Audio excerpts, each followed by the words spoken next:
سوال ہے، آپ کی ایک ویڈیو دیکھی جس میں آپ حضرت امام حسین اور یزید کے بارے میں سوال کے جواب میں آپ یزید کو غلط کہنے سے گریز کر رہے ہیں۔ یہ ایک ایسا واقعہ ہے جس نے پوری امت مسلمہ کو دو حصوں میں تقسیم کر دیا۔ حیرت ہے کہ آپ جیسے صاحب علم بھی اس کے بارے میں واضح موقف نہیں رکھتے۔ میں تاریخی چیزوں کے بارے میں آپ کو بھی یہ توجہ دلاؤں گا کہ اس میں بڑی احتیاط برتنی چاہیے۔ یعنی قرآن سنت، میں نے ابھی آپ کو بتایا ہمارا دین قرآن و سنت میں ہے، وہ پورے یقین کے ساتھ ہم تک پہنچ گئے، مسلمانوں کے اجماع اور تواتر سے پہنچے ہیں، ان کے بارے میں ہم یقین اور اعتماد کے ساتھ گفتگو کرتے ہیں۔ یہ جو تاریخی ریکارڈ ہے، آپ جانتے ہیں کہ یہ کس طرح سے مرتب ہوا ہے۔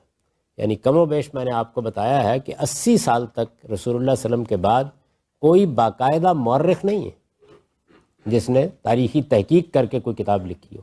زبانی روایتیں ہیں، قصے ہیں، قصہ گو لوگ ان کو بیان کر رہے ہیں، اس کے بعد اس کو لوگوں نے مرتب کرنا شروع کیا ہے۔ اس میں کہاں کہانیاں شامل ہو گئی ہیں، کہاں کیا کیا تحریفات ہو گئی ہیں، کیا کیا خرابیاں ہو گئی ہیں، یہ خود تحقیق کا موضوع ہے اور اہل علم اس پر تحقیق کرتے رہتے ہیں۔ میں بھی ایک طالب علم کی حیثیت سے جن علوم کا طالب علم ہوں، سماجیات ہے، فلسفہ ہے، تاریخ ہے، میں بھی کرتا رہتا ہوں اس پر جب مجھے موقع ملتا ہے، تمام اہل علم کرتے رہتے ہیں، لیکن اس میں کوئی بات حتمی طور پر کہنا یہ میرے نزدیک بڑی جسارت ہے۔ ذرا اس کو اس طرح سمجھنے کی کوشش کیجئے۔ آپ پاکستان سے تعلق رکھتے ہیں، آپ کو معلوم ہے کہ ابھی چند ہفتے پہلے پاکستان میں ایک بہت بڑا واقعہ ہوا قصور میں، معلوم ہے نا؟ میں اس حال میں بیٹھے ہوئے لوگوں سے اگر پوچھوں کہ کوئی آدمی یقین کے ساتھ بتا سکتا ہے مجھے کہ کیا واقعہ ہوا؟ یہ اس زمانے کی بات کر رہا ہوں میں، جس میں ریڈیو ہے، جس میں ٹیلی ویژن ہے، جس میں نامہ نگار جگہ جگہ پھیلے ہوئے ہیں، جس میں پل پل کی خبر 24 گھنٹے دی جا رہی ہے۔ اس میں رائے قائم کرنی ممکن نہیں رہی۔ کارگل کا واقعہ ہوا، ہماری تاریخ کا ایک بڑا واقعہ ہے۔ سپہ سالار کہتا میں نے وزیر اعظم سے مشورہ کیا تھا، وزیر اعظم کہتا مجھے پتہ ہی نہیں تھا۔ واقعہ نا؟ اچھا، ہمیں بتایا گیا کہ اس موقع پر کچھ مجاہدین تھے، وہ شہید ہو گئے ہیں، بعد میں پتہ چلا تو 3,500 کے قریب ہماری فوج کے لوگ۔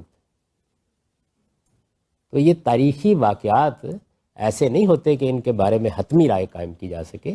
اس وجہ سے میرا طریقہ یہ ہے کہ میں زیادہ سے زیادہ یہ بات کہوں گا کہ جتنا کچھ میں نے مطالعہ کیا ہے میرے خیال میں معاملہ ایسے ہوا ہوگا، بس اس سے زیادہ میں کوئی بات حتمی طور پر نہیں کہتا۔ تو نہ میں کسی کو پھانسی چڑھانے کا قائل ہوں، محض تاریخی معلومات کی بنیاد پر میری پہلے ملاقات ہو اس آدمی سے، مجھے پتہ چلے کہ اس نے کیا کہا تھا، اس کا موقف کیا تھا۔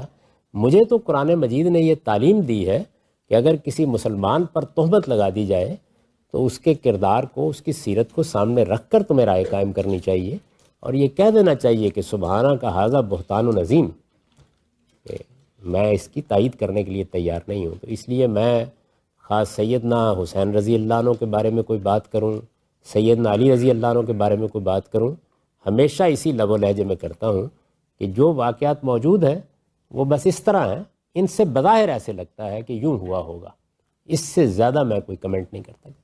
اللہ قرآن